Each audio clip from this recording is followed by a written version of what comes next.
Welcome back to my channel. कैसे हैं आप सब? होप आप सब अच्छे होंगे। जैसा कि आप सबको पता ही हमारी फाइनेंशियल अकाउंटिंग की सीरीज़ चल रही है, जिसमें आज हम अपना नेक्स्ट टॉपिक पढ़ने वाले हैं, जो कि है अकाउंटिंग साइकिल।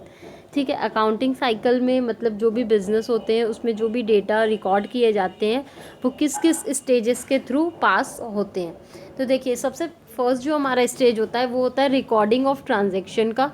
उसके बाद जनरल एंट्री, उसके बाद लेज़र, उसके बाद ट्रायल बैलेंस, उसके बाद एडजस्टमेंट एंट्रीज, उसके बाद एडजस्टमेंट ट्रायल बैलेंस, उसके बाद closing entries and after that financial statement. ठीक है, ये तो एक बेसिकली हमारा चार्ट था। आप इसका स्क्रीनशॉट ले सकते हैं या इसको बना सकते हैं अपने कॉपी में। आइए इनको हम डिटेल में पढ़ते हैं कि हर एक का मतलब क्या होता है। फर्स्ट जो हमारा है वो है रिकॉर्डिंग ऑफ ट्रांजेक्शन, यानी ट्रांजेक्शन्स को रिकॉर्ड करना। As soon as a transaction happens, it is at first recorded in subsidiary book। ठीक है, बिजनेस में जैसे ही किसी भी तरीके का कोई भी ट्रांजैक्शन होता है उसको सबसे पहले जिस बुक में रिकॉर्ड किया जाता है उसको सब्सिडरी बुक बोला जाता है। ठीक है, और इसी को हम लोग बोलते हैं रिकॉर्डिंग ऑफ ट्रांजैक्शन। नेक्स्ट है आपका journal. The transaction are recorded in journal chronologically. और जैसे जैसे जिस जिस डेट को जो हमारे ट्रांजैक्शन हुए रहते हैं उनको हम लोग क्या करते हैं, जनरल में ट्रांसफ़र करते जाते हैं, रिकॉर्ड करते जाते हैं डेट वाइज। नेक्स्ट होता है आपका ledger. All journals are posted into ledger chronological and in a classified manner. जितने भी जनरल एंट्रीज़ होते हैं उनको क्या किया जाता है, लेज़र में पोस्ट किया जाता है, और वो भी क्या होता है, क्रोनोलॉजिकल ऑर्डर में होता है, मतलब सीक्वेंस वाइज होता है। नेक्स्ट उसके बाद हम लोग प्रिपेयर करते हैं trial balance. After taking all the laser account closing balances, a trial balance is prepare at the end of the period for the preparation of financial statement. ठीक है, जब आप सारे जनरल एंट्रीज़ को लेज़र में post कर देते हैं तो उसके बाद जो हर एक लेज़र अकाउंट का क्लोजिंग बैलेंसेज होता है उस क्लोजिंग बैलेंस को हम लोग लेते हैं और उसके बाद ट्रायल बैलेंस को प्रिपेयर करते हैं।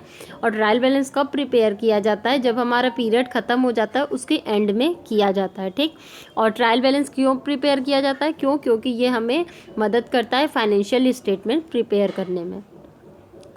उसके बाद जो हमारा है वो है adjustment entries. All the adjustment entries are to be recorded properly and adjusted accordingly before preparing financial statement. ठीक है, अब देखिए जितने भी हमारी एडजस्टमेंट एंट्रीज होती हैं उनको क्या किया जाता है, रिकॉर्ड किया जाता है, उनको एडजस्ट किया जाता है फाइनेंशियल स्टेटमेंट बनाने से पहले। नेक्स्ट है आपका adjusted trial balance. And adjusted trial balance में ऑल्सो भी प्रिपेयर्ड। उसके बाद क्या किया जाता है, अगर ज़रूरत पड़ती है तो एडजस्टेड ट्रायल बैलेंस हो तो उसको भी प्रिपेयर किया जाता है। नेक्स्ट है आपका closing entries. All the nominal account are to be closed by the transferring to trading account and profit and loss account.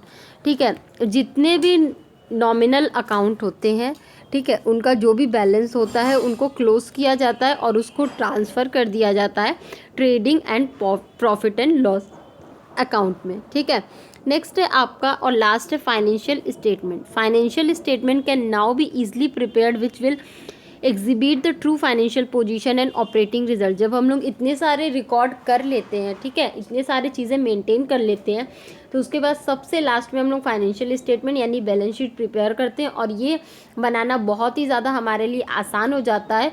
और फाइनेंशियल स्टेटमेंट यानी बैलेंस शीट के मदद से हम लोग अपने बिजनेस के फाइनेंशियल पोजीशन के बारे में जान सकते हैं। तो ये हमारे थे रिकॉर्डिंग अकाउंटिंग साइकिल। ठीक है, होप आपको ये टॉपिक समझ में आया होगा। फिर भी किसी को कहीं कोई भी प्रॉब्लम हो तो आप मुझे कमेंट सेक्शन में कमेंट करके पूछ सकते हैं। Thank you so much. Please like, subscribe and share my channel. किसी को इस सब्जेक्ट या किसी भी सब्जेक्ट्स के नोट्स बाय करने हो तो वो मेरा डिस्क्रिप्शन बॉक्स चेक कर सकता है। Thank you.